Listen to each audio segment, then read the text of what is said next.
Good morning. Good morning. Good morning, everybody. Good morning. Thank you, guys. Good morning. Good morning. Good morning. Please take a seat, everybody. Thank you. Good morning, everybody. Good morning. I am humbled to be with each and every one of you in this historic State House, as in this moment, we're prepared to make our own history together. Because there's something that we know is that things do not just happen. Things are made to happen. And you all in this room have made some pretty extraordinary things happen. The Maryland State Constitution vests the power to pardon in the office of the governor, and the governor alone.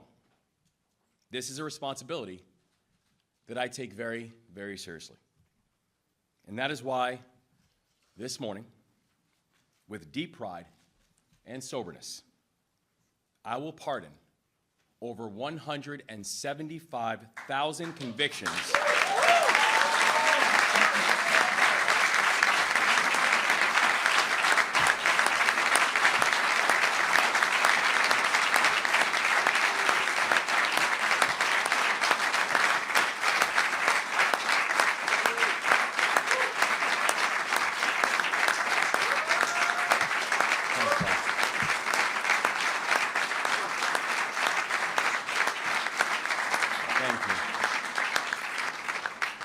Thank you all.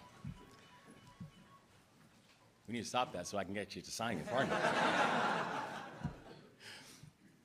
But I will pardon these convictions.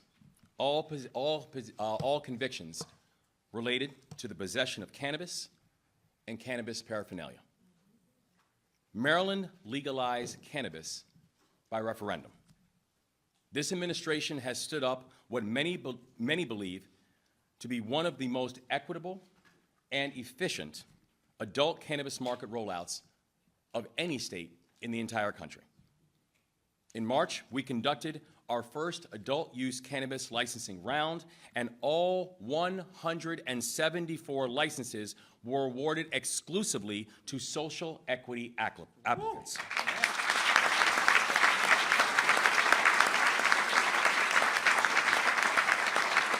And to be clear, that's the first time that that has happened in our nation's history. Yes.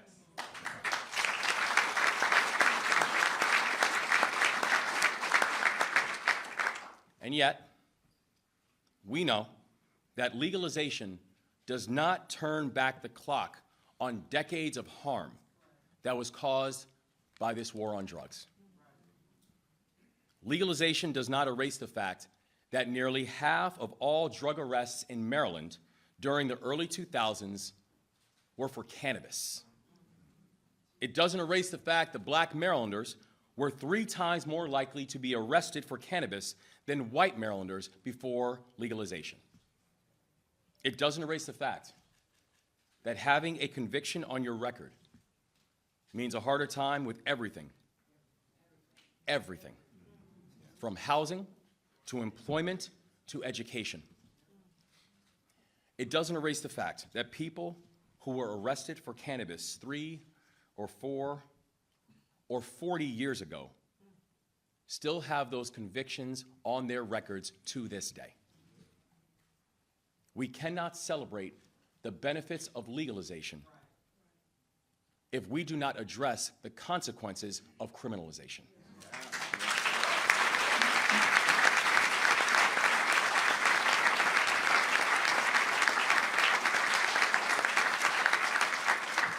So I want to be clear. When it comes to cannabis, rolling out one of the best and most equitable legal markets in the country is incredibly important. But that rollout must go hand in hand with pardoning past conduct, and Maryland is going to lead by example.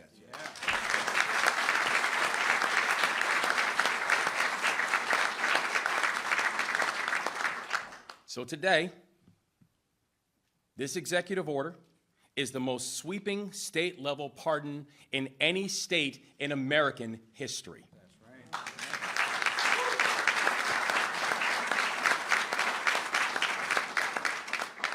And the action that we take together this morning is going to directly impact tens of thousands of Marylanders. So first, I will grant pardons to Marylanders who have been convicted for misdemeanor possession of cannabis. And second, I will grant full pardons to Marylanders who have been convicted of certain misdemeanor possession crimes of drug paraphernalia. So we aren't nibbling around the edges. We are taking actions that are intentional, that are sweeping, and unapologetic. And this is the largest such action in our nation's history. But there's a reason that we're being so intentional today. And there's a reason that we're moving so swiftly. And that reason is because we've studied our history. Policymaking is powerful. And if you look at the past, you see how policies have been intentionally deployed to hold back entire communities. We're talking about tools that have led to the mass incarceration of black men and boys. We're talking about tools that have led to restricted access to jobs and housing in minority communities. We're talking about tools that have led to an 8-to-1 racial wealth gap in our state. Because we know we do not get to an 8-to-1 racial wealth gap because one group is working 8 times harder. Tools that have been used to create these disparities. And to undo that kind of intentionality, we need to apply intentionality of our own. So today, we take a big step enacting the kinds of policies that can reverse the harm of the past and to help us to work together to build a brighter future. So now this is a big deal. This is a really big deal. And we could not have gotten here without the extraordinary partnership of our incredible lawmakers and leaders and advocates. I want to thank our remarkable Attorney General Anthony Brown for all of his work in making today happen.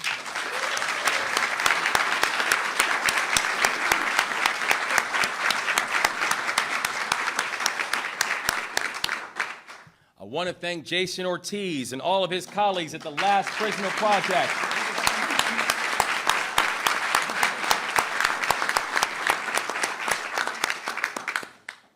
I want to thank Heather Warnken from the University of Baltimore School of Law.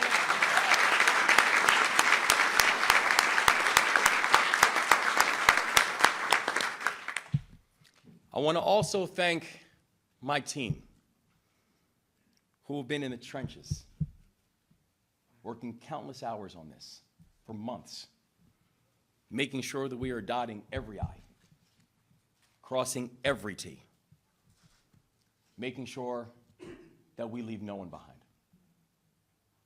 You have continued to show that leave no one behind is not a slogan. It's a governing philosophy.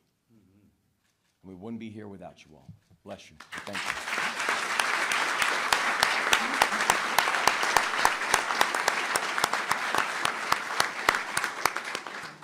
I want to thank all of our legislative partners, and specifically, I also want to give a shout out to the leader of the Legislative Black Caucus, Janelle Wilkins, for her work.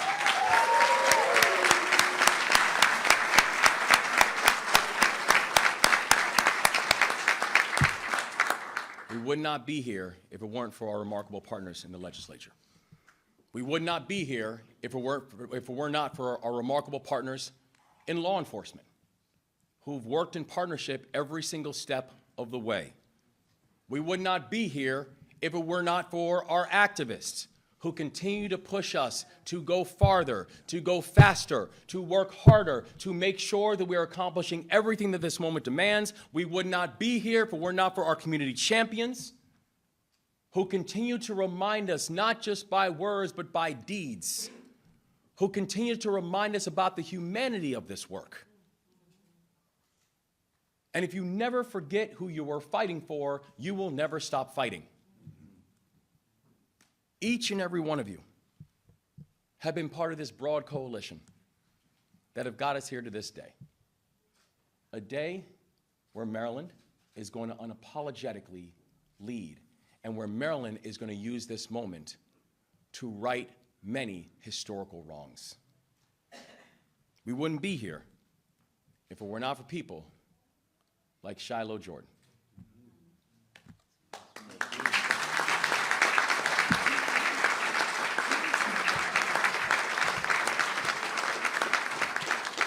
Shiloh was convicted of a minor cannabis offense after he dropped out of college. He got hired after his conviction, but he was fired on the second day of the job because he did not pass his background check.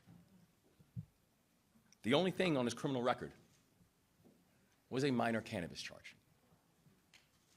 And that's what got him fired on his second day of the job. But his story doesn't end there. He took job training courses. He went back to college.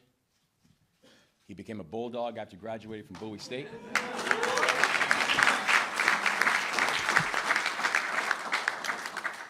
And today, he works with the remarkable Center for Urban Families in Baltimore, led by my guy, Joe Jones.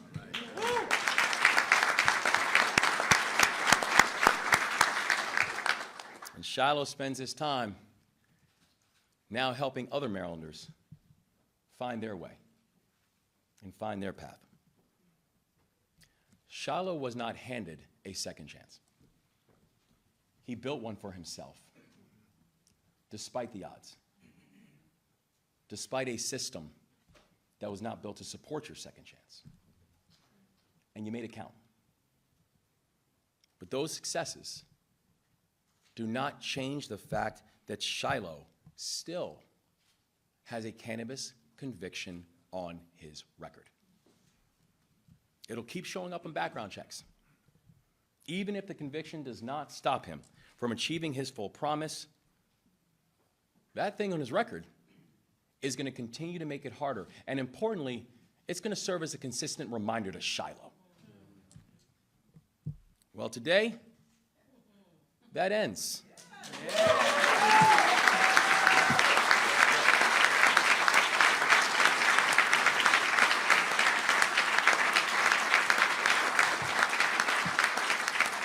Because today, Shiloh is going to be one of over 175,000 Marylanders who will now get a full gubernatorial pardon, and that will be done conviction. Shiloh, can you please stand so we can recognize you? Yeah.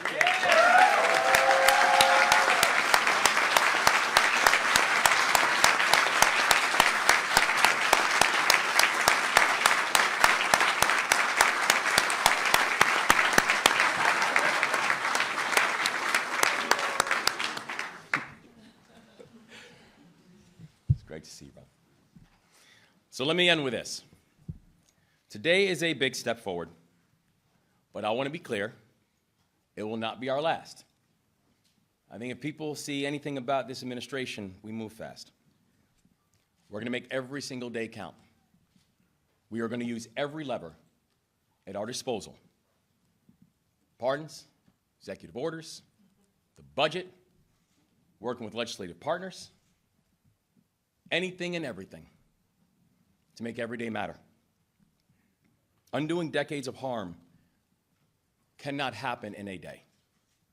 But we're going to keep up the work. We're going to keep up the pace. We're going to do it together. This is about recognizing our collective shared humanity. This is about recognizing our collective shared responsibility. This is about understanding if we don't move in this moment, there will be shared complicity. And we refuse to let that sit in. This is about changing how both government and society view those who have been walled off from opportunity because of broken and uneven policies. And as James Baldwin once said, the world changes according to the way that people see it. And if you alter, even by a millimeter, the way a person looks, or people, how they look at their own realities, then you can change it. Well, today, we start making that kind of change. It's a change that centers on how we look at one another. It's a change that centers on how we respect each other. And it's going to be the thing that helps Maryland to lead in this moment and in many moments to come. This is a big day, Maryland. A hard-fought victory. Not just for over 175,000 Marylanders and their families, but for the soul of our state. I'm now proud to turn the podium over to my friend and partner inside the work, our Attorney General, Anthony Brown.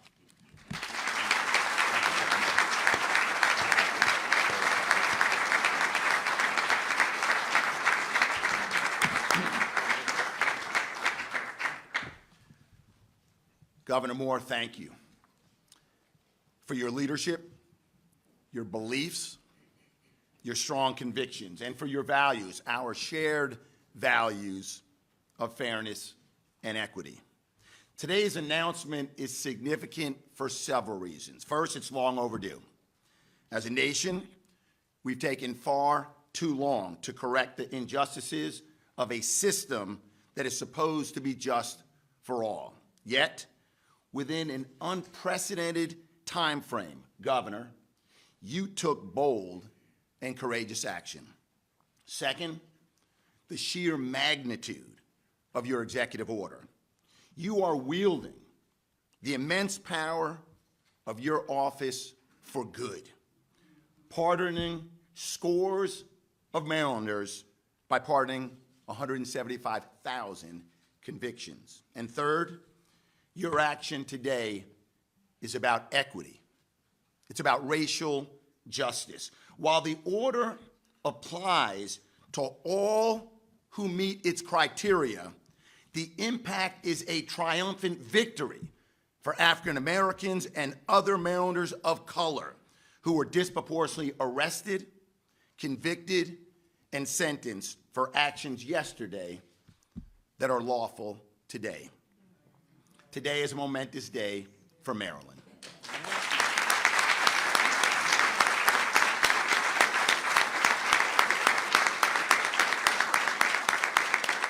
As Maryland's first African-American Attorney General, entrusted with the responsibility of ensuring that our justice system is just that, I remain troubled by the oft pernicious significance of race in Maryland and in America.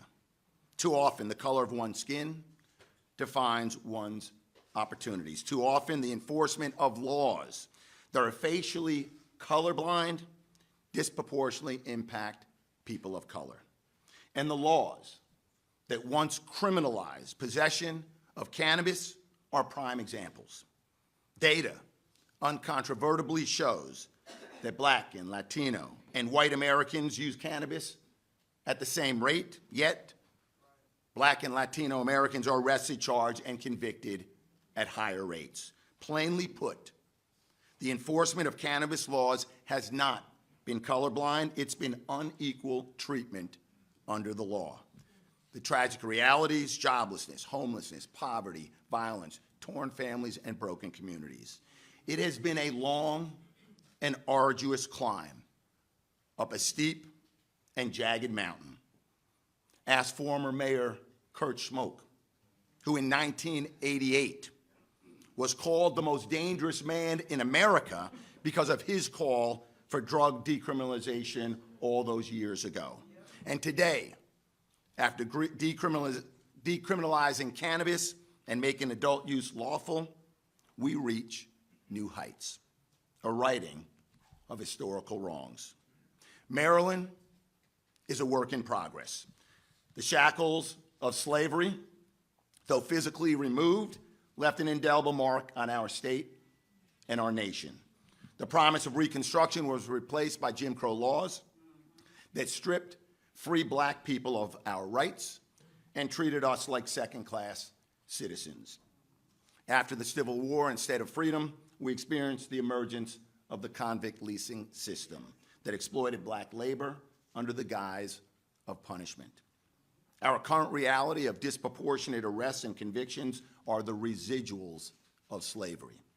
The war on drugs was a war on communities of color. The data shows the deeply rooted bias in drug-related arrests and sentencing.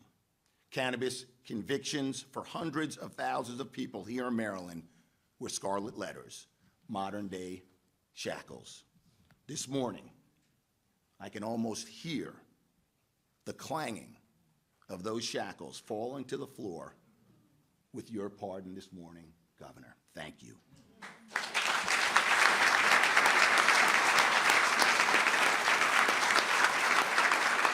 And as the governor said, there's more work to do. Maryland bears a sad distinction. We incarcerate black men at the highest levels in the nation. 71% of our prison population is black, yet we're only 31% of Maryland's overall population. It's another alarming racial disparity and one of my top priorities. Last October, the public defender, Natasha Darteague, who's here today, and thank you for your work.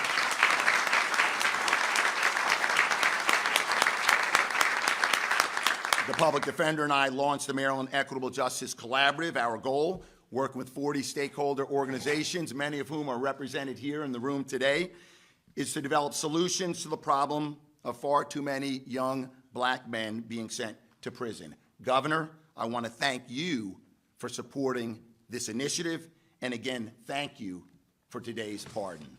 There's much more work left to be done.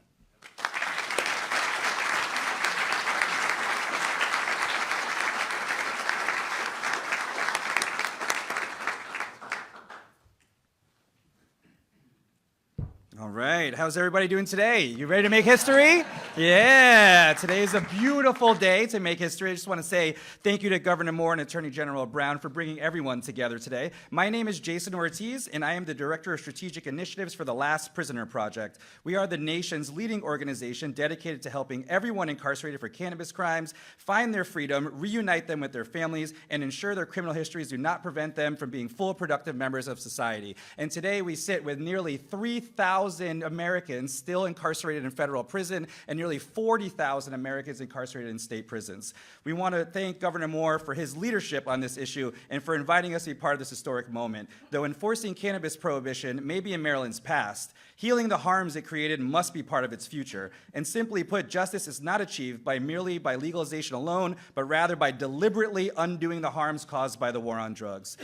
As someone who at the age of 16 was arrested for cannabis possession and actually had an accelerated charge because I had paraphernalia and a pack of rolling papers, I was thrown out of school, denied access to my high school education, ripped from my family and my friends, and had to endure 2 years of isolation for a simple cannabis possession charge. The Last Prisoner Project applauds Governor Moore and his administration's actions to rectify this historic racial disparities caused by cannabis prohibition. This executive order goes further than any other cannabis clemency action in American history by including paraphernalia charges in addition to possession. And let's give it up for that.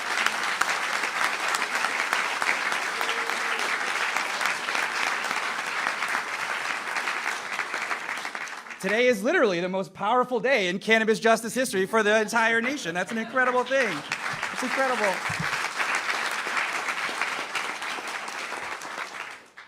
And recently, in 2022, President Biden made history by becoming the first president to offer blanket pardons for federal possession of cannabis charges. His administration doubled down on this pardon when he boldly stated in this year's State of the Union that no one should be jailed for using or possessing marijuana. Biden also called for state governors to use the awesome power of clemency to address the lifelong consequences of a cannabis charge. The Last Prisoner Project has amplified this call through our Pardons to Progress campaign, which has sent tens of thousands of letters to governors across the nation. We are so proud that Governor Moore has boldly answered our call to action, setting the example of what state-level leadership looks like. So thank you for that leadership.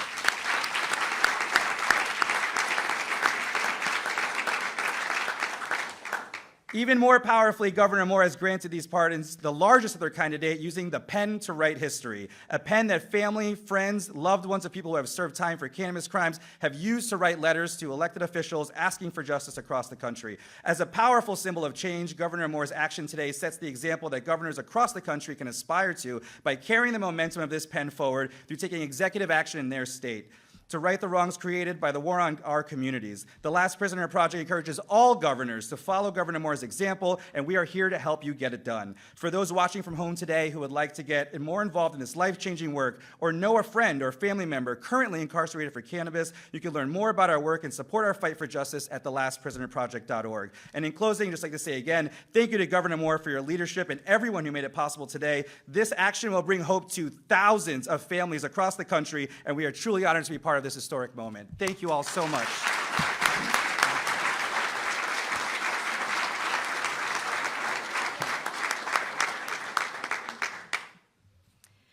Good morning.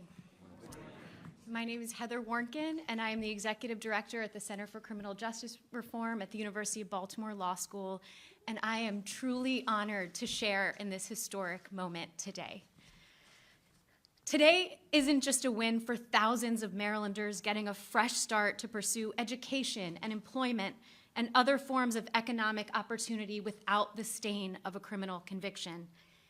Today is also a win for systemic legitimacy, which when it comes to the criminal justice system is badly in need of repair. Legalization and decriminalization were huge steps forward for our state. But those advances are just a piece of a much bigger puzzle of addressing the devastating drug war, which disproportionately harmed and continues to harm marginalized Black and brown communities, even as privileged entrepreneurs begin to build wealth through this new emerging legal market. Moving Maryland forward must also entail complementary efforts to reach into the past to more fully repair that harm. It must include the courage of our elected leaders to admit to those wrongs and proactively exercise their power and authority to make them right. The exact type of courage that Governor Moore is demonstrating here today.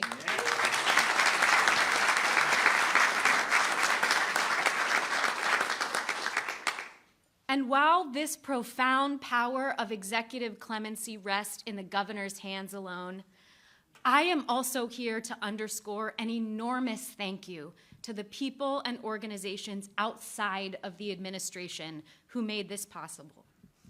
This historic moment is the product of partnership.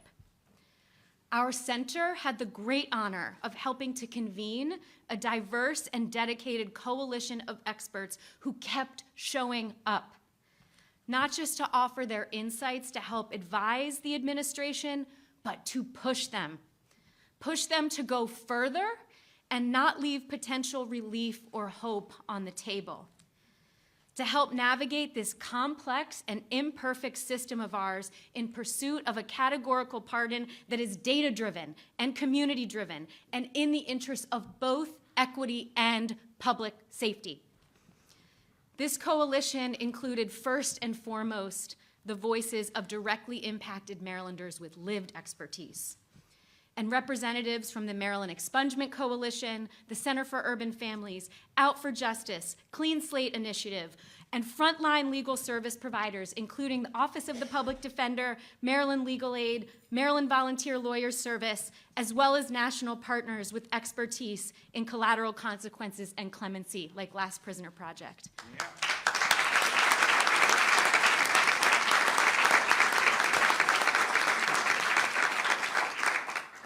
The governor and his team sought and welcomed this partnership, saying, we will do this together so we can do this right. Thank you to each and every one of those partners who worked so collaboratively leading up to today and who will continue to show up tomorrow because this work is far from over. This is phase 1, and we commit to working hand in hand in phase 2 and beyond. Not just in continuing to support the administration in the further exercise of clemency in urgent and historic ways, but in partnering to address the related, intolerable injustices that persist even after Maryland's legalization. For example, the need to address legislatively the barrier that in this state, any probation violation, no matter how small, including decades-old possession of small amounts of now legal cannabis, permanently bars Marylanders from expunging their convictions. We have a lot of work to do. But for this moment here today, we celebrate this first step. We celebrate the justice and dignity and restoration that it represents. And filled with that momentum, tomorrow we keep forging ahead.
Sorry.